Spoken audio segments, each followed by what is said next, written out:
السلام علیکم جی، new pod cost کے ساتھ میں ہوں ہنا سلمان. ویورز، کچھ ایسے سوالات ہوتے ہیں ہمارے ذہن میں جن کے جوابات ہمیں نہیں ملتے، اور ڈھونڈنے کے لیے جب ہم نکلتے ہیں تو ہم مختلف لوگوں سے ٹکراتے ہیں، اور ہمیں یہ لگتا ہے جو یہ شخص ہمیں چیز بتا رہا ہے یا ہمارے مسئلے کو سلجھا رہا ہے، یا ہمیں کوئی روحانی علاج بتا رہا ہے، یا ہمیں کسی قسم کا علاج بتا رہا ہے، اس میں کوئی تنازع ہے. تو ٹرسٹ ایشو بلڈ کرنے کے لیے بھی بہت ٹائم لگتا ہے. مگر وہ سبجیکٹس کون سے ہوتے ہیں؟ وہ سبجیکٹس ہوتے ہیں نیومرولوجی، وہ سبجیکٹ ہوتا ہے ایسٹرالوجی، ٹیرا کارڈز ہوتے ہیں، پرسنالٹی ہیلنگ ہوتی ہے، جیم تھیراپی ہوتی ہے، واٹر تھیراپی ہوتی ہے، مون انرجی، سن انرجی، اورا ریڈنگ، سائیکک ریڈنگ. بہت سی ایسی چیزوں کے بارے میں ہم نے سنا ہوگا. اب ہم کیسے بلیو کریں کہ یہ جو ریڈنگ ہے یہ صحیح ہے، یا یہ اس چیز کے اندر جو ہے بات وہ ٹھیک نکلے گی؟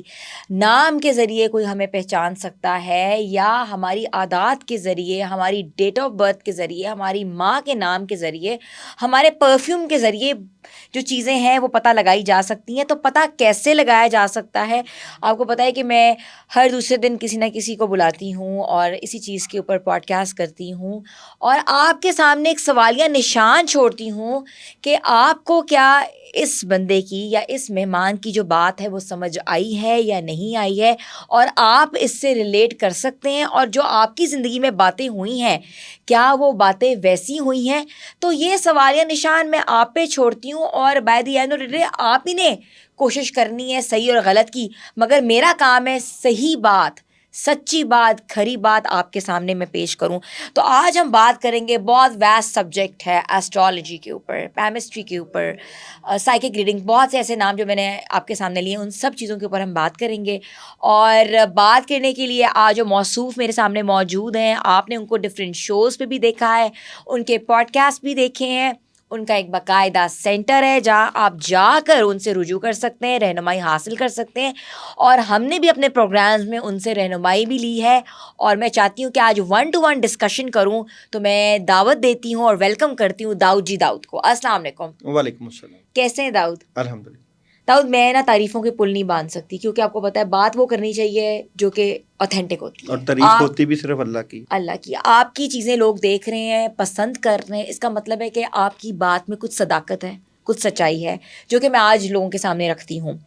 یہ جو اتنی بڑی فیلڈ ہم بات کرتے ہیں، کبھی کہتے ہیں کہ ہاتھ نہ دکھاؤ، کبھی کہتے ہیں فال نہ نکالو، کبھی کہتے ہیں لکیروں کے پیچھے نہیں جانا چاہیے، کبھی کہتے ہیں کہ علم جفر کے بارے میں مت بات کرو، کیونکہ یہ علم صرف بزرگوں کا علم ہے، ہمارے اماموں کا علم ہے، مت بات کرو، گناہ ہے، بدعت ہے، حرام ہے. روز سن رہے ہوتے ہیں کہ بس بس بس بس بس زیادہ بات کرنے کی ضرورت نہیں ہے. تو کیوں بات کرنے کی ضرورت نہیں ہے؟ کیا وجہ ہے؟ اللہ نے تو کہا ہے تحقیق کرو، جاؤ، چاہے تم پڑھو لکھو کامیاب ہو، چاہے تمہیں چین بھی جانا پڑے. ہم تو چین چھوڑ کے لالے منہ سے نہیں جا پا رہے. بہت شکریہ آپ کا، خود ہی آپ نے اپنے سوال کا جواب سوال کر کے دے دیا. انسان کی جبلت میں رکھا ہے کہ اس کو پتہ ہونا چاہیے کہ اس کے ساتھ کیا ہونے والا ہے. یہ ہر انسان سوچتا ہے. صدیوں سے علوم کی حقیقت رہی ہے، اور صدیوں سے جب انبیاء نے آنا تھا، جب اولیاء نے آنا تھا، جب نبی کریم صلی اللہ علیہ وسلم کی ولادت ہونی تھی، تو خوابوں کا سلسلہ بھی رہا ہے. اور لوگ یہ بھی کہتے ہیں کہ غائب کا علم جو ہے صرف اللہ کے پاس ہے. اور کیا یہ غائب کا علم ہے؟ میں کہتا ہوں کہ اللہ کی صفت ہے غائب کا علم، کسی بھی اپنے بندے کو دے سکتے ہیں. اور جب نبی کریم صلی اللہ علیہ وسلم نے کہا کہ میں اللہ سے پوچھ کے بتاؤں گا کہ کل کیا ہونا ہے، تو 21 دن کے بعد جو ہے وہ، یا مہینے کے بعد وہی لیٹ ہو گئی تھی.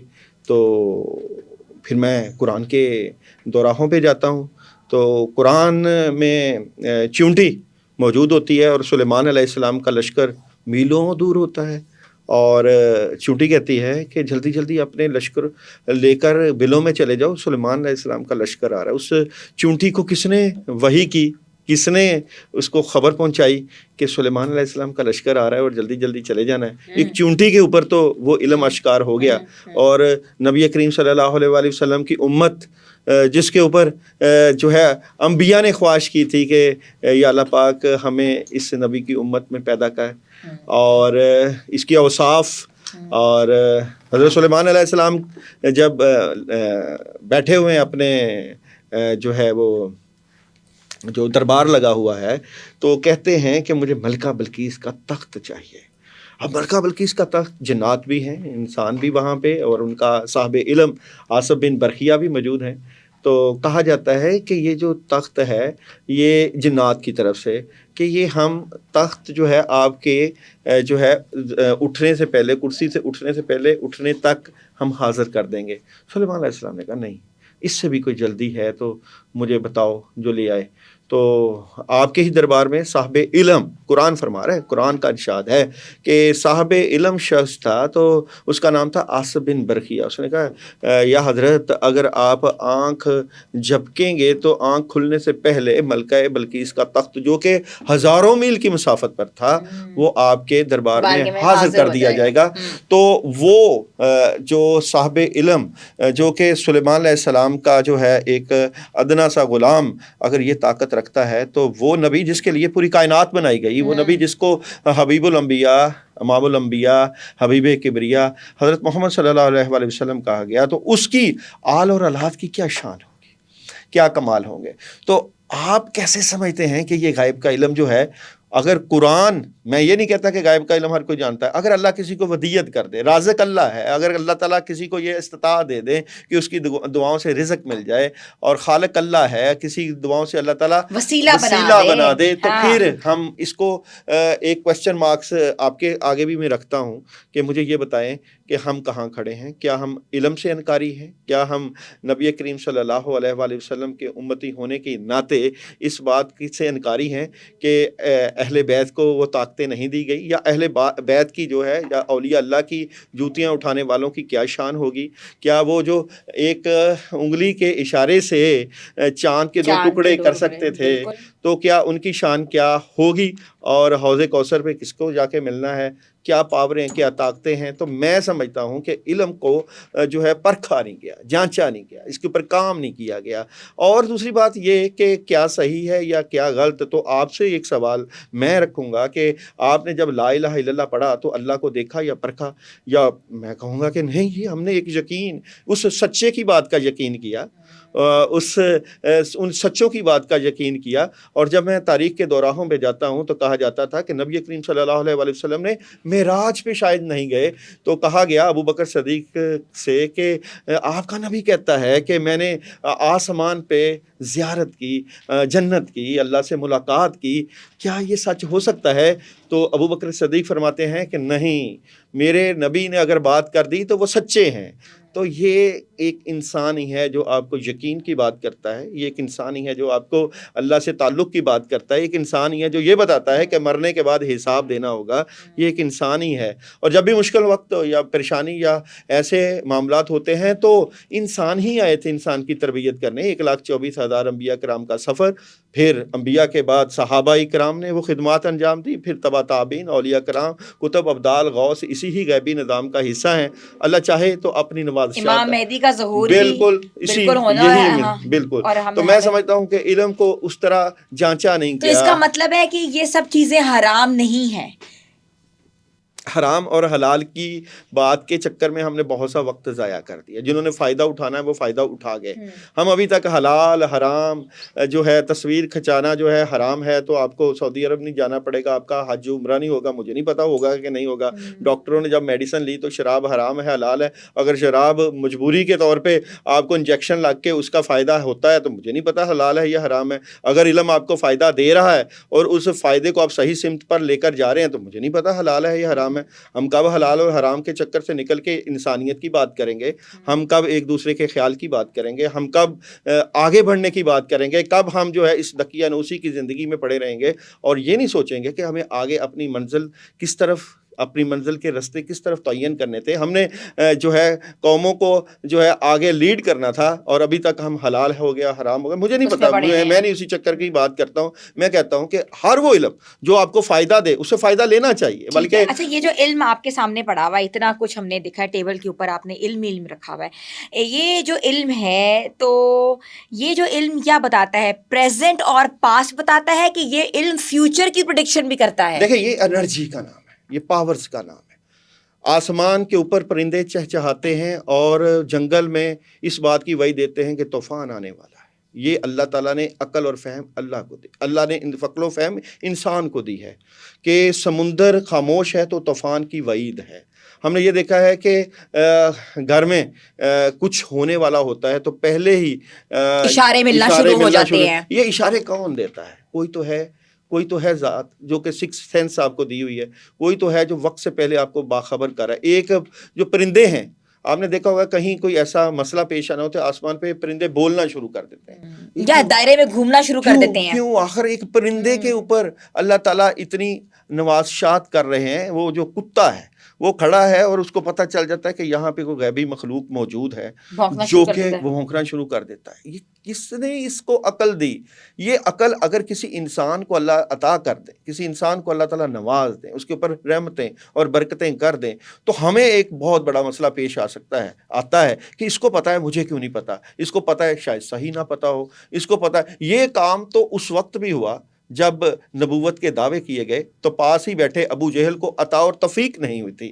یہ دعوے تو ہر اس وقت میں موجود ہوتے ہیں جب حق کی بات ہوتی ہے تو پھر بھی لڑائی. اور یہ توفیق کی بات ہے، یہ عطا کی بات ہے، یہ کرم کی بات ہے. آپ نے توفیق کی بات کرنی ہے، اللہ سے رجوع کی بات کرنی ہے، تو اللہ توفیق مطلب کہ اس کا مطلب ہے کہ اس میں کوئی کہتے ہیں نا کہ سیکنڈ تھاٹ نہیں ہے. علم جہاں سے مل رہا ہے اس کو حاصل کرنا چاہیے، تحقیق کرنی چاہیے. اور جیسا کہ آپ نے کہا کہ یہ انرجیز کی بات ہے، ہر فیلڈ میں صحیح اور غلط لوگ موجود ہوتے ہیں. ٹھیک ہے، دیکھو اگر صحیح اور غلط کی پہچان آپ نے کرنی ہے تو آپ کو یہ حق حاصل ہے. میں یہ نہیں کہتا ڈاکٹر سارے ہی سچے ہوتے ہیں، یہی چیز میں نے اپنے ویوز کو بتائی کہ آپ فیصلہ آپ کریں گے. دیکھیں کئی ڈاکٹرز ایسے بھی ہیں جن کے ہاتھ میں اللہ نے شفا رکھی ہے اور اللہ تعالیٰ ان سے شفا دیتے ہیں، اور کئی ایسے بھی ہیں جو کہ صرف پیسے کے لالچ میں اپنا علاج کروا رہے ہیں، یہ کرتے ہیں. اب یہاں پہ روحانیت میں بھی کچھ اسی طرح ہی ہے کہ بزنس بنا لیے میں کئی. اب یہاں پہ صحیح اور غلط ہر جگہ ہر معاشرے میں موجود ہوتے ہیں. تو میں اس بات کی طرف بھی توجہ مبذول کروں گا، مارکیٹ بہت بڑی ہے، صحیح اور غلط لوگ بیٹھے ہوئے ہیں. میں سمجھتا ہوں کہ جب آپ کسی کے پاس جاؤ، اس کے پاس جانے سے آپ کا دھیان اللہ کی طرف جائے، آپ کی سوچ اللہ کی طرف جائے، اور وہ بندہ آپ کو اللہ کی طرف موڑ دے. اور جس نے آپ کا تعلق اللہ سے بنانا ہے، ہر بندے کا ایک حقیقت ہے. روحانیت ہمیں ایک سبق دیتی ہے کہ آپ کی زندگی میں ایک مینٹور ہونا چاہیے، آپ کی زندگی میں ایک مرشد ہونا چاہیے، آپ کی زندگی میں ایک پیر فقیر کوئی درویش ہونا چاہیے، ہادی ہونا چاہیے، جس کے اوپر امیر ہونا چاہیے، جس کے اوپر اللہ کی مدد اور نصرت اترتی ہے. اب وہ ہادی پیر فقیر اگر ہمیں صحیح نہ ملے، اس میں ہو کسی پتھر سے ہو، یہ الگ الگ چیزیں. وہ ایک اور بات ہے نا کہ مینٹور اگر ہوتا ہے نا کسی بھی انسان کا، تو مینٹور جو ہے وہ آپ کو صحیح سمت کے اوپر لے کر جاتا ہے. اور جس کے بہت زیادہ مینٹور ہو تو وہ بھی پھنس جاتا ہے، اور جس کا ایک مینٹور ہو وہی بچ جاتا ہے، اور جس کا کوئی نہ ہو وہ بھی گیا. ٹھیک ہے، تو اس کا مطلب ضروری ہے. اچھا، ان سب چیزوں میں سے اوتھینٹسٹی کیسے پتہ ہو سکتی ہے کہ ہاتھ دیکھنا جو ہے وہ اوتھینٹک ہے، نیومرولوجی اوتھینٹک ہے، سائیکک ریڈنگ اوتھینٹک ہے، اور اس کے ساتھ ساتھ پرسنالٹی ہیلنگ اوتھینٹک ہے، جیم تھراپی اوتھینٹک ہے، واٹر تھراپی، سن انرجی، مون انرجی، ٹیرو کارڈ ریڈنگ، کیا چیز اوتھینٹک ہے؟ دیکھیں سب سے پہلے تو انسان کو خود اوتھینٹسٹی اس کی ہونی چاہیے. میں تو اس بات کا قائل ہوں، جو انسان اخلاص کے ساتھ، صدق کے دل کے ساتھ اللہ سے جڑا رہتا ہے، جو اللہ کے ساتھ اخلاص کے ساتھ جڑا رہتا ہے، وہ دنیا کے ساتھ بھی اخلاص کے ساتھ جڑ سکتا ہے. سب سے پہلے تو اس انسان کو دیکھنا چاہیے کہ اس انسان کا اورا کتنا مضبوط ہے. مجھے کیونکہ 25 سال ہو گئے اس روحانی لائن میں، تو میں نے سب سے پہلے جب لوگوں کے ہاتھ دیکھتا تھا، بچپن سے شوق تھا، 12-13 سال کی عمر میں ہاتھ دیکھتا تھا، علم العداد کسی کا بھی نام بتاؤ. سیکھا کیسے تھا ہاتھ دیکھنا؟ مجھے شوق تھا، ایک پامسٹری نہیں، کتابوں کے علاوہ بھی شوق تھا کہ یہ غیبی مخلوق ہوتی ہے کہ نہیں، جن ہوتے ہیں کہ نہیں، چڑیلیں ہوتی ہیں کہ نہیں، یہ جنوں کی حقیقت، پرستان کی پریاں، پتہ نہیں کیا ہوتا ہے کہ نہیں. بس ایک سائنس، ایک شوق، ایک محبت، ایک پیار. لیگیسی لے کے نہیں چل رہے تھے خاندانی پیچھے سے باپ دادا پردادا؟ دیکھو بزرگوں کی طرف سے ہوتا ہی ہے، ظاہری بات ہے. والد صاحب نے جو ہے الحمدللہ 14-15 حج کیے، ان کی بھی ایک خاص رحمت، ان کا بھی اللہ تعالیٰ نے عطا تو کی ہوئی تھی. بزرگوں کا تعلق تو فیض تو ہوتا ہی ہے. یہ شوق تھا بچپن سے روحانیت کا، روحانیت حاصل کرنی ہے، جنات دیکھنے ہیں. تو اس شوق میں بڑے وظیفے کیے، بڑے اعمال کیے، چلے کیے. جب بچہ جو ہے وہ کھیل کود میں ہوتا تو میں قبرستانوں میں جا کے چلے کرتے تھے، جنوں کے چکر میں چلے کرنے لگ جاتا تھا. اس میں بڑی پرابلم بھی آئی کیونکہ استاد نہیں تھا، بڑا نہیں تھا. تو جب چلے کیے تو پھر رجت بھی ہو گئی. اب ظاہری بات ہے جب آپ وظیفے چلے کرتے ہو بغیر استاد کے، چیزوں کو بلاتے ہو، چیزیں اپنے اوپر طاری کرتے ہو، پھر وہ چیزیں جب اچھا جنات رجت کیا ہے؟ میں پوچھنا چاہ رہی تھی، آپ نے رجت کا نام لیا، رجت ہے کیا؟ کافی لوگ پوچھ رہے تھے، ہم سے کہہ بھی رہے تھے کہ آپ پوڈ کاسٹ کریں رجت کے اوپر۔ دیکھو رجت کہتے ہیں بن بلائے مہمان کو. آپ جو کوئی وظیفہ، پڑھائی، عمل یا چلا کرتے ہیں اپنی روحانی طاقت کو بڑھانے کے لیے، تو وہ وظیفہ، پڑھائی یا چلا جس کے پیچھے استاد نہیں ہوتا ہے، باقاعدہ عمل نہیں ہوتا، تو وہ جو اس کے پیچھے مخلوقات ہے وہ آپ کے اوپر آتی ہیں اور آپ کے کاموں میں بگاڑ پیدا کر دیتی ہیں، آپ کی جسم میں بگاڑ پیدا کر دیتی ہیں، آپ کے کاموں میں بگاڑ پیدا کر دیتی ہیں، آپ کے حالات خراب کر دیتی ہیں. تو یہ وہ ایک ناسور ہے جس کا علاج عملیات میں نے دیکھا کہ بہت ہی کم لوگوں کے پاس ہوتا ہے. ممکن نہیں ہے، ہوتا ہے، ہوتا ممکن ہے، ہے، ممکن ہے، ہوتا رجت کا علاج ہوتا ہے، بالکل ٹھیک ہے، ہوتا ہے. اب ٹھیک ہے۔ علاج جب ہم اس کے بلائے ہوئے جنات موکلات جو اس نے خود سے بلائے ہوئے ہیں، جو کہ جاتے ہی نہیں ہیں، وہ نہیں جاتے، اتنی جلدی سے نہیں جاتے. وہ جو لوگ ہوتے ہیں نا وہ فقراء لوگ ہیں، فقیر لوگ، درویش لوگ، وہ پھر انہی چیزوں کو اس قید کے کر کاموں لیتے میں ہیں، لگا دیتے ہیں. قید نہیں کرتے. اچھا، روحانیت میں قید کا کنسیپٹ نہیں ہے. روحانیت میں جو ہے پیار اور محبت ہے، اور ان چیزوں کا آپ کو پتہ ہے کہ جنات ہوں، موکلات ہوں. قید یہ اللہ تعالیٰ کے جو لوگ، وہ تو جادوگر لوگ کرتے ہیں نا، شیطانی اعمال کرنے والا، قید کر لیا، چیزیں ختم کر دی اس طرح. مگر روحانی لوگ انہی چیزوں کی تصحیح کر کے آپ کے کاموں میں لگا دیتے ہیں. تو فقراء لوگ، درویش لوگ، فقیر لوگ اس کا علاج کر دیتے ہیں. کس کا؟ رجت کا. وہ پھر آپ کی جو پڑھائیاں کی ہوتی ہیں ان کو صحیح کرتے ہیں، ان کے طریقہ کار کو بہتر کرتے ہیں اور کہتے ہیں اب پڑھائی کرو، اب جو اس کے پیچھے مخلوق آئے گی اب آپ کے کام کرے گی. دیکھیں کام کرنے کا ایک سلسلہ ہے. اللہ جب تعالیٰ آپ نے چلا کاٹا تھا تو obviously آپ نے رجت میں نے ہوئی، 15 سال رجت کا شکار رہا. تو کیا ہوا آپ 15 کے سال ساتھ؟ میرے سارے کام رک گئے. کندھوں پہ وزن، سر پہ وزن، طبیعت خراب، آنکھیں جو خراب، کچھ کام نہیں، ایجوکیشن پرابلم، کوئی ایسی جنات نظر آنا، چیزیں نظر آنا، شیطانی چیزیں، خواب میں نیند نہ آنا. میں نے خودکشی کرنے کی طرف رجحان کہ مر جائے، اس دنیا میں کچھ بھی نہیں ہے، دنیا کو طلاق دے دو. حضرت علی کربلا وجہ نے دے دی تھی، آپ بھی دے دو، یہ دنیا عارضی ہے، مر جانا ہے. لیکن اللہ تعالیٰ نے ربنا آتنا فی دنیا کی بات کی ہے. پہلے دنیا، جس کی دنیا اچھی اس کی آخرت اچھی. نبی کریم صلی اللہ علیہ وآلہ وسلم نے دنیا سے محبت بھی کی تھی. دنیا میں جب پیسہ آتا تھا، مال غنیمت آتا تھا، تو مال غنیمت اچھالتے تھے. اور اگر دنیا کی بات ربنا آتنا فی دنیا ہے تو وہ پھر رجت یا جادو زدہ یا وہ بندہ جو کہ شیطانیت کا شکار ہوتا ہے یا نظر بد کا شکار ہوتا ہے، وہ سیدھا مایوسی کی بات کرتا ہے. اب میری بات سنیں، جب ایک بندہ مایوس ہوتا ہے، مایوسی کفر ہے، گناہ ہے، تو مایوس بندے کے اوپر اللہ کی مدد اور نصرت نہیں اترتی. تو اس لیے وہ بھی سیوں لوگ جو کہ جادو، جنات، نظر بد اور رجت کا شکار ہوتے ہیں، وہ خود سے اپنے علاج میں لگے ہوتے ہیں، وظیفے کر رہے ہیں، پڑھائیاں کر رہے ہیں، عمل کر رہے ہیں، کوئی وظیفہ نہیں چھوڑ رہے، یوٹیوب، کتابیں، اردو بازار بری پڑی ہے اور کام ہو نہیں رہے. میں کہتا ہوں کیسے کام ہوگا؟ آپ تو خود جادو زدہ ہو، آپ تو خود جو ہے شیطانی اعمال کا شکار ہو. تو یہاں پہ وہ بندہ ڈھونڈا جاتا ہے جس کے اوپر اللہ کی مدد اور نصرت اترے.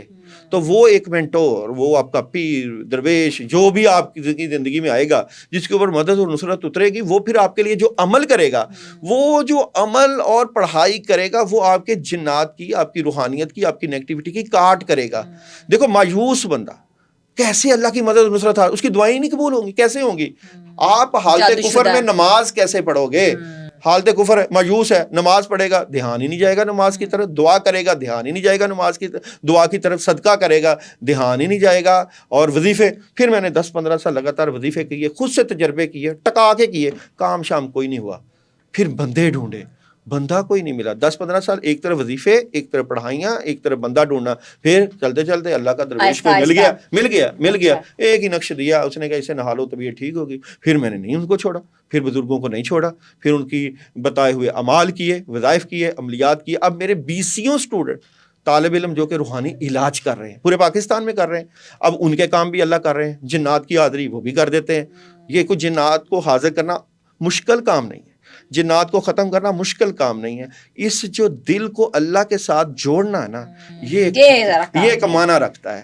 تو اولیاء اللہ ہوں, بزرگ ہوں, درویش ہوں, وہ آپ کا تعلق اللہ سے جوڑنے کی کوشش کرتے ہیں. جب آپ اللہ سے جڑ جاتے ہیں تو پھر زندگی کے اوپر رنگ آتا ہے. کس کا رنگ؟ اللہ کا رنگ. اللہ والوں کا رنگ آئے گا تو اللہ کا رنگ آئے گا. جب یہ رنگ آتا ہے تو پھر اسٹرالوجی بھی کام کرتی ہے, پھر نمرولوجی بھی کام کرتی ہے, پھر ٹیرو کارڈ بھی کام کرتے ہیں, پھر آپ کی بات میں وزن ہوتا ہے. پھر میں کہوں گا یہ اورا ہے, یہ اورا کسی درویش کی نگاہ مرد مومن سے بدل جاتی ہیں تقدیریں جو ہو ذوق یقین پیدا. یہ یقین لا الہ الا اللہ کا یقین چلتا ہے, یہ آپ کے کلمے کا یقین چلتا ہے, یہ آپ کے درویش استاد کی دعا کا یقین چلتا ہے. 4 دھیان تو آپ کی پڑھائی میں چلتے ہیں, اس کے بغیر تو وظیفہ نہیں چلتا. پہلا دھیان اللہ کے اوپر 100% بھروسہ کہ اللہ کے علاوہ کوئی بندہ کام نہیں کر سکتا. دوسرا دھیان بتانے والے کے اوپر بھروسہ. جو بندہ آپ کو پڑھائی بتا رہا ہے وہ صدق کے دل سے بتا رہا ہے, اس کے اوپر فیوز و برکات ہیں, اس کے اوپر بزرگوں کا فیض ہے, اس کے اوپر بزرگوں کی رحمت نظر کرم ہے. وہ جو بندہ ہے وہ اہل بیت کی نظر میں ہے, یا اس کے اندر وہ پڑھائیاں ذکر اذکار کر کے اللہ سے تعلق ہے. اچھا جی, پہلا اللہ کے اوپر بھروسہ, دوسرا بندہ جس نے وظیفہ بتایا, اور تیسرا پڑھنا کیا ہے. ایک بندے کو پڑھنا کیا ہے, ایک بندے کو ضرورت ہے سورہ فاتحہ کی, صحت کا مسئلہ ہے, وہ پڑھ رہا ہے وہاں پہ رزق کا وظیفہ, وہ پڑھ رہا ہے وہاں پہ یا مغنیوں یا رحیموں یا میں کہتا ہوں کہ اگر آپ سلیکشن نہیں صحیح کسی وظیفے یا پڑھائی کی کر سکتے تو پھر آپ نے آگے کام کیسے کرنا. آپ کسی ڈاکٹر کے پاس جاؤ, وہ آپ کو آپ کا مسئلہ ڈائگنوز کرے گا یا ملٹی وٹامنس دے دے گا. تو 2 علاج, ایک روحانی علاج, ایک ظاہری علاج. ظاہری علاج کے لیے اچھے سے اچھے ڈاکٹر کے پاس جایا جاتا ہے, اور روحانی علاج کی بات آتی ہے تو پھر ہم اپنے ڈاکٹر خود ہی بنتے ہیں, خود ہی وظیفے سلیکٹ کرتے ہیں. پھر مامی, چاچی, پھپھی, تائی کہتی ہے کہ بیٹا یہ وظیفہ پڑھ لو, اس سے میری شادی ہو گئی, اس سے میرے پاس پیسہ آ گیا, رزق آ گیا. اور بھائی تیرے پاس آیا, اس کے پاس نہیں آئے گا. تیرے پاس اگر آ گیا تو تیرا ایک تکا لگ گیا, اس کا تکا نہیں لگے گا. تو تیسرا دھیان آپ کی پڑھائی کی سلیکشن, اور چوتھا دھیان کیا ہوگا, آپ نے پڑھتے وقت دھیان کہاں کرنا ہے. کہ آپ نے مسئلے کی طرف کرنا ہے, اللہ کی طرف کرنا ہے, بتانے والے کی طرف کرنا ہے, یا اس پڑھائی کی طرف کرنا ہے. تو یہ جو انرجیز ہیں, یہ انرجیز تب کام کرتی ہیں جب آپ کے اندر پاورز ہوتی ہیں, جب آپ کے اوپر دعا ہوتی ہے, فیض ہوتا ہے, پھر ہر کام میں ہاتھ ڈال لو. ٹھیک ہے. اچھا, تھوڑا سا اب ہم بات کرتے ہیں مسائل کے اوپر. لوگوں کے بہت بڑے مسائل ہیں. ہمارے ہاں 80% خواتین کا مسئلہ ہے شادی. جب بھی ہم فون کالز لیتے ہیں, لائیو بات کرتے ہیں, وہ یہ کہتے ہیں شادی کا وظیفہ دے دیں. تو شادی کا جو وظیفہ آپ دیں, ابھی آپ مجھے بتائیں گے, وہ سب پہ ایک طرح کا لاگو ہوتا ہے کہ وہ بھی ناموں سے لاگو ہوتا ہے, پرسنالٹی سے لاگو ہوتا ہے, یا نیومرولوجی سے لاگو ہوتا ہے؟ اچھا, اب آپ نے یہ ایک سوال کیا, بہت اہم, بہت اچھا سوال ہے. اس کو سمجھنا پڑے گا. سب سے پہلے آپ نے شادی کی بات کی اور وظیفے کی بات کی. شادی کا وظیفہ جس نے پوچھا ہے, ایک صاحب علم یا جو بندہ اس کے اوپر دسترس رکھتا ہے, وہ چیک نہیں کرے گا کہ اس کی شادی نہ ہونے کی وجوہات کیا ہے.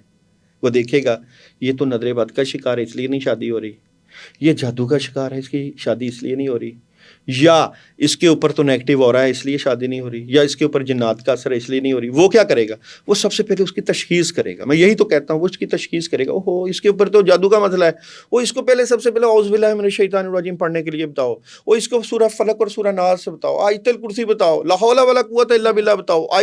یہ وظائف سب سے پہلے اس کی کیا دور کریں گے, نیگیٹیوٹی, نیگیٹو اورا کو دور کریں گے. اب کرو شادی کا وظیفہ, اب کرو پڑھائیاں. اسی لیے بھرمار لگی پڑی ہوئی ہے شادی کے وظیفے. یا لطیف پڑھ لو, یا ودود پڑھ لو, یا سلام پڑھ لو, اور سورہ مریم پڑھ لو, سورہ طٰہٰ پڑھ لو, بسم اللہ پڑھ لو. شادی کیوں نہیں ہو رہی پھر؟ آپ کے وظیفے چل کیوں نہیں رہے؟ وجہ کیا ہے؟ تو میں نے ایسے 20 لوگ جو میرے سے رابطہ کرتے ہیں, میں کہتا ہوں بھائی تم شادی کے وظیفے میں پڑے ہوئے ہو. شادی سے پہلے اپنے, اچھا مجھے بتاؤ, جادو زدہ کی شادی ہو بھی گئی اگر وظیفہ کر کے, تو شادی کے بعد اگر نبھی نہ تو پھر کیا کرو گے؟ پھر شوہر قدموں میں, محبوب قدموں میں, پھر کیا کرو گے؟ پھر گلے میں. یہی تو بات ہے, یہی تو بات ہے کہ جو میں سمجھانا چاہتا ہوں کہ آپ کا مینٹور, آپ کا جس سے آپ رابطہ کرتے ہیں, وہ بتائے گا کہ بھئی آپ کی نیگیٹیوٹی کی وجہ کیا ہے. کیا جادو تو نہیں ہوا؟ یہ وظیفہ ہر بندے پہ لاگو نہیں ہو سکتا. اب آپ نے اسی سے آپ نے آنسر لینا ہے. کیسے؟ اگر آپ کے اوپر نظر بد لگی ہوئی ہے تو آپ شادی کا وظیفہ کیسے کرو؟ نظر بد کا توڑ کرو گے تو وظیفہ کام کرے گا. اگر آپ کاروبار کے مسئلے کی وجہ سے پریشان ہیں, پیسہ نہیں آ رہا, اور بھائی پیسہ نہ آنے کی وجہ جادو ہے, پہلے جادو کی کاٹ کرو. دوسرا سوال ہوتا ہے رزق کا وظیفہ. تو بات یہی ہے نا, اگر رزق کا وظیفہ ہے تو ہم چیک کریں گے کہ اس کے رزق میں بندش کی وجہ کیا ہے. پتہ چلتا ہے کہ جس جگہ پہ یہ کام کر رہا ہے وہاں پہ اس جگہ پہ بندش لگی ہوئی ہے, وہاں پہ اثر ہے. وہ بندہ کہتا ہے جی میرے اوپر تو اثر ہے نہیں, میرے کاموں پہ اثر نہیں ہے, میری طبیعت بھی ٹھیک رہتی ہے, کام کیوں نہیں چل رہا. ہم اس کو کیا کریں گے, سب سے پہلے اس کا کام چیک کریں گے, اس کی جگہ چیک کریں گے, جگہ کے اوپر اثرات تو نہیں, بندش تو نہیں, تو ہم اس جگہ کی بندش توڑیں گے اور پھر اس کو بتائیں گے کیسے توڑیں گے. بذریعہ کلام الہی. دیکھو اللہ کے قرآن میں ہر چیز کا حل ہے, اللہ تعالیٰ کے اسم الحسنہ میں ہر چیز کا حل ہے, بزرگوں کی دعاؤں میں ہر چیز کا حل ہے. کام اللہ نے کرنا ہے, لیکن بتانے والا جو بندہ ہے وہ آپ کی صحیح تشخیص کرے گا کہ بھئی آپ کو پڑھنا کیا ہے. آپ کو سارے ملٹی وٹامنز آپ کھا لو, نہیں جی ہم نے رزق کا بھی کر لیا, شادی کا بھی وظیفہ اکٹھا شروع کر دیا, اور ایک وقت میں 10 وظیفے چل رہے ہیں. میں تو وظیفوں سے جو ہے نا تنگ آیا پڑا. میں نے بھی کر کے دیکھا, 15 سال میں نے وظیفے کیا, کوئی وظیفہ نہیں چھوڑا. اور بھئی میں 786 مرتبہ سورہ فاتحہ پوری رات کو اس وقت پڑھتا تھا جب 15 سال کی عمر تھی, چھتوں پہ قبرستانوں میں. میرے وظیفے تو کام نہیں کیے. اچھا وہ قبرستان سے یاد آیا, میں آپ سے اسی دوسرے سوال پوچھوں. کہتے ہیں کہ اگر رزق کو بڑھانا ہے یا مصیبت ہٹانی ہے, بلاؤں کا توڑ کرنا ہے, تو ساری دالیں اور چاول مکس کر کے قبرستان پھینکو, کیسا ہے؟ اب مجھے بتاؤ, قبرستان جب پھینکنا ہے, صدقہ جس کو دینا ہے, میں آپ کو تحفہ دوں گا, میرے پاس ایک پرفیوم ہے تو میں جا کے پھینکوں گا, آپ کے چہرے پہ ماروں گا, آپ جو ہے نا مجھے تھپڑ ماریں گی 10 بار, ایسی پرفیوم یا ایسی خوشبو گھر رکھنا, یہ پرفیوم مجھے پھینکنے کی ضرورت ہے. جس کو ہم دے رہے ہیں کسی غیبی مخلوق کو پھینک کے آتے ہیں, وہ طریقہ ہی نہیں آتا. تو وہ کہتے ہیں نا کہ وہ کھا لیں گے سارے یہ کیڑے مکوڑے. پھینکنا ہے یا رکھنا ہے؟ سب سے پہلے رکھنا ہے. جن مخلوقات نے آپ کا صدقہ لینا ہے, جن مخلوقات نے آپ کا کام, تیل لگا کر آپ پوائنٹ کی طرف آئے نا, پوائنٹ سمجھیں, جس مخلوق نے آپ کا صدقہ لینا ہے اس کو پیش کیا جاتا ہے, اسے پھینکاؤ. پیش کیسے کرتے ہیں؟ پیش رکھنا ہوتا ہے نا, گوشت ہے, اب آپ نے اپنا صدقہ دیا گوشت کا, کہ ان کو کوئی تو مخلوق ہے نا یہ گوشت کا صدقہ لے گی, کام کرے گی, آخر روحانی مخلوق آپ کو تو نظر ہی نہیں آتی. آپ پکڑو گوشت اور شاپر میں پھینکو, اس کے اوپر سارے پہ مارو, لے بھی اے لیلا گوشت کر دے میرا کام. صدقہ کا طریقہ کیا ہے وہ سیکھو نا کسی اہل علم سے, کہ صدقہ کیسے پیش کرنا ہے. یار آپ نے کسی اللہ والا کے رستے میں, یعنی حضرت غوث پاک کے نام کی آپ نے نیاز دینی, کھیر دینی, کھیر کی آپ نے وہ بال بنائی اور باہر جا کے پھینکو, لو جی کھاؤ جی. یہ طریقہ ہی نہیں ہے. یہ طریقہ کون سکھائے گا؟ ادب کون سکھائے گا؟ ادب یہ فیضان نظر تھا یا مکتب کی کرامت تھی, سکھائے کس نے؟ اسماعیل کو آداب فرزندی. تو یہ آداب ہے, روحانیت میں آداب چلتے ہیں. اچھا روحانیت کے بھی آداب ہوتے ہیں, تو یہ روحانیت تو ہے. تو آپ یہ صدقہ ایسے نہیں ہوتا. اچھا آپ کہتے ہیں نا چھپا کے دو, ایک غریب بندہ ہے نا, آپ دیکھو نا ابھی سوشل میڈیا میں کیا ہوتا ہے, سوشل میڈیا میں کیا ہوتا ہے, آپ نے 1000 روپے کا نوٹ لیا اور دروازہ کھٹکایا, 1000 روپیہ دیا اور ساتھ تصویر کھینچی, اور وہ کہے گا یا جی آپ کے 1000 روپے کی جائے میں بھوکا رہ لیتی, وہ عورتیں, تو یہ عزت. اب روحانی مخلوق کو آپ نے صدقہ دینا ہے اور گوشت آپ شاپر میں پھینک رہے ہو, دالیں آپ پھینک رہے ہو, کپڑے آپ پھینک رہے ہو, کالا کپڑا بھی اکثر لوگ پھینک کے آتے ہیں بھائی, پیش کرنا ہوتا ہے. اچھا ایک اور چیز, کہتے ہیں جب چوک ہو, 4 چوراہے ہو بنے ہوئے, تو وہاں انڈوں کا صدقہ پھینکو. اب لفظ جو ہے وہ پھینکنا ہی ہوتا ہے, لیکن دینا ہوتا ہے, توڑنے نہیں ہوتے انڈے. تو چوراہوں پہ کیوں ہم رکھیں؟ ہاں یہ پوچھنا ہے کہ کیا وجہ ہے. غلط کرتے ہیں, بہت غلط کرتے ہیں.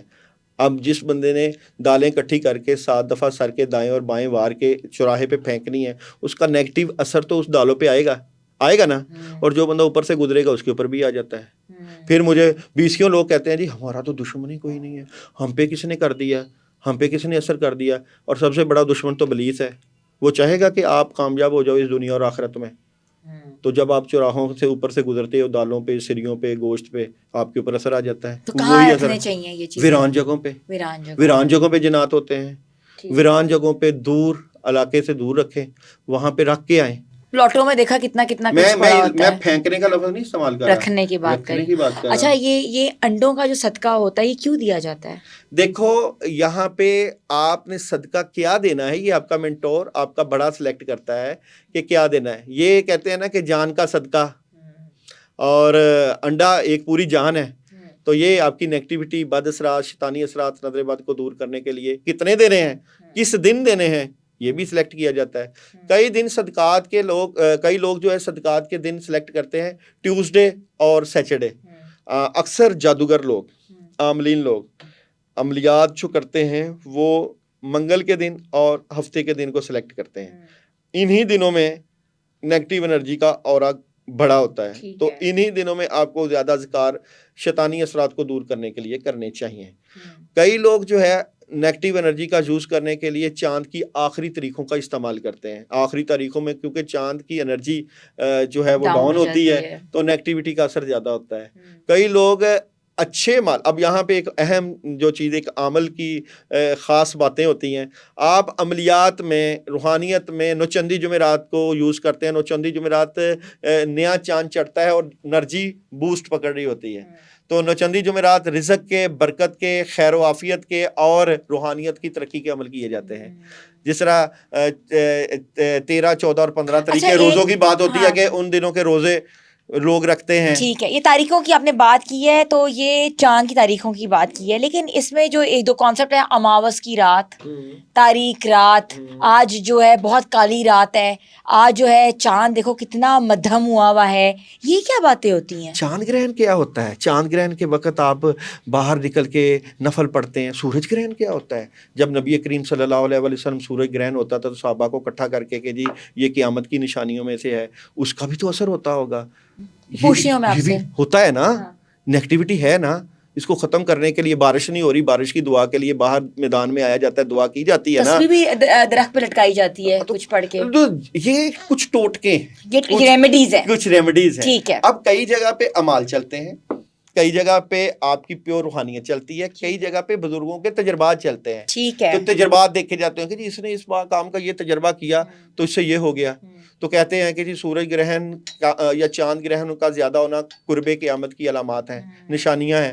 اور جب اس وقت کی بات ہے جب سورج گرہن ہوتا تھا نبی کریم صلی اللہ علیہ وسلم کا چہرہ سرخ ہو جاتا تھا، احادیث میں آپ دیکھ لیں، تو کیوں ہم ان چیزوں کو نظر انداز کر کے بیٹھے ہیں؟ اور 7200 بلائیں ہیں نا، 7200 بلائیں ہر وقت انسان کے ارد گرد موجود ہوتی ہیں جو کہ اس کی نیگیٹیوٹی اس کے اوپر اٹیک کرنے کی تیاری میں ہوتی ہیں۔ ہمیں کیسے پتہ لگ سکتا ہے کہ اس گھر میں سایہ ہے؟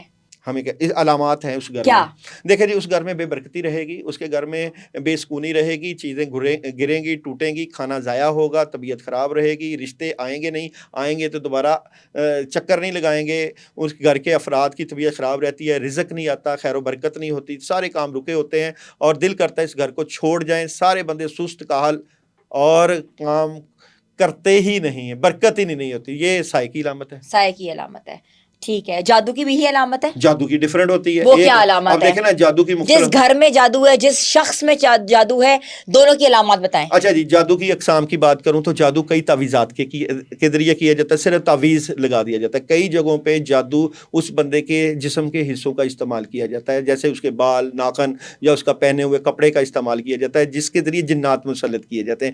کئی جگہوں پہ جادو پتلوں پہ کیا جاتا ہے، پتلوں کے اوپر جادو کر کے اس کو قبروں میں دفنا دیا جاتا ہے۔ اب جادو کی کیٹاگریز ہیں، اب جس طرح کا جادو ہوگا بندے کے اوپر اسی طرح کا اثر ہوگا۔ مثال کے طور پہ تعویذات کے ذریعے ہوگا تو وہاں پہ جن نہیں حاضر ہوتا، وہ کہتے ہیں جی جادو ہے تو جن حاضر کر کے دکھاؤ، تو وہاں پہ ہم پڑھائی کریں تو جن نہیں حاضر ہوتا۔ جب جس کے اوپر کلام پلس چیزیں پلس جسم کا استعمال ہوتا ہے، وہاں پہ جنات کے ذریعے جادو کیا جاتا ہے کہ جن جو ہے وہ قبرستانوں میں بیٹھ کے یا ویرانوں پہ بیٹھ کے اثر انداز ہوتا ہے اور وہیں پہ اس کی جو ہے نیگیٹیوٹی ہوتی ہے۔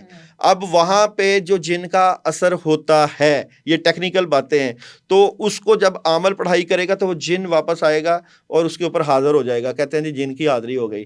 اب کئی جگہوں پہ جن جو ہے اس کی یا جو شیطانی چیزیں ہیں اس کو باندھ دیا جاتا ہے کہ حاضر ہونے کے بعد بتائی نا کہ کس نے کیا ہوا ہے۔ ٹھیک ہے، اب یہ جنات اور جادو کی اقسام میں جادو کی اقسام یہ ہو کہ کپڑے کٹتے ہیں، سوراخ ہو جاتے ہیں، کپڑے کٹتے ہیں، خون کے چھینٹے، پانی گرتا ہے، اور رات کو خواب میں سانپ نظر آتے ہیں، چھپکلیاں نظر آتی ہیں، جانور نظر آتے ہیں، گندا پانی نظر آتا ہے، قبرستان نظر آتے ہیں، قبرستانوں میں ایسے جیسے جسم کے اوپر چیزیں رینگ رہی ہیں، کیڑیاں نظر آتی ہیں، سر پکڑا رہتا ہے، نہانے کو دل نہیں کرتا، کسی سے بات کرنے کو دل نہیں کرتا، کچھ کھانے کو دل نہیں کرتا، کام کرنے کو دل نہیں کرتا، گھر سے باہر جانے کو دل نہیں کرتا۔ 20 علامات ہیں جو کہ جادو کی موجود ہے، اور وہاں پہ ڈاکٹر بیٹھا کہہ رہا رہا ہوتا ہے کہ اس کی تشخیص کی, اس کی ساری میں نے رپورٹیں لیں, اس کی تو رپورٹوں میں کچھ بھی نہیں آیا. اس کو انزائٹی یا ڈپریشن ہے, بعد میں انزائٹی ڈپریشن پہ ڈال دیتے ہیں. بالکل بالکل, رپورٹیں ٹھیک ہے تو وہی ڈال دیتے ہیں. اچھا مجھے لیکن اس بتائیں کا حل بھی تو قرآن سے ہی ہے نا. سورہ فاتحہ پڑھیں جس میں کتنی شفا بار ہے. پڑھنی چاہیے؟ سورہ فاتحہ 41 ٹائم پڑھ لیں, 72 ٹائم پڑھ لیں, یا 11 ٹائم ضرور پڑھیں. اثر منزل ظاہر پڑھیں. ہو جاتا ہے. بالکل ہوتا ہے. ٹھیک ہے. اچھا اکثر جو مینٹورز کی آپ بات کی, آپ نے نیا لفظ نکالا ہے, مینٹورز جو ہوتے ہیں وہ کہتے ہیں کہ موکل کی حاضری کرانی ہے, تو وہ اکثر کسی جگہ پہ بلاتے ہیں اس بندے کو اور آنکھیں بند کراتے ہیں, کہتے ہیں ہم موکل کی حاضری کرا رہے ہیں, پوچھیں جو آپ نے پوچھنا ہے. تو کیا یہ چیز ہوتی ہے, موکل کی حاضری ہے یا نہیں ہے؟ دیکھو سب سے پہلے تو یہی نہیں پتا چلتا یہ موکل حاضر ہو رہا ہے یا اس کے ہمزاد کو بلایا جاتا ہے.